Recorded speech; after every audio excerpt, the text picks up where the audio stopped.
તો વણજારી મારે ધીમો ધણી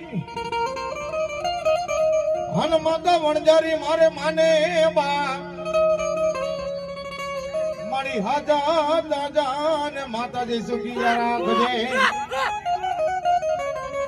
એના કુળની માલિકા મારી વણજારી જેવો ધીમો ધણી બેઠો હોય ને એ કુળની માલિકા દુખડા ન હોય ભલામણા કદાચ જો કેન્સર જેવો રોગ જો પાણીની જેમ પી ન જાવતો તો વણજારી જેવો ધણી ન કહેવાય મારી વેણ જાય મારી વણજારી તારા વેણ ના મારી વટાવ ન જાય દુનિયાના પડની માલિકા કે ઉગરવાનો હારો ન હોય તેથી મને વણજારી જેવા ધણીને યાદ કર એકવાર બોલાય જો એક બી વાનાના હોકર આગળથી ન આવું ને અરે તો માતા વણજારી નો કહેવાય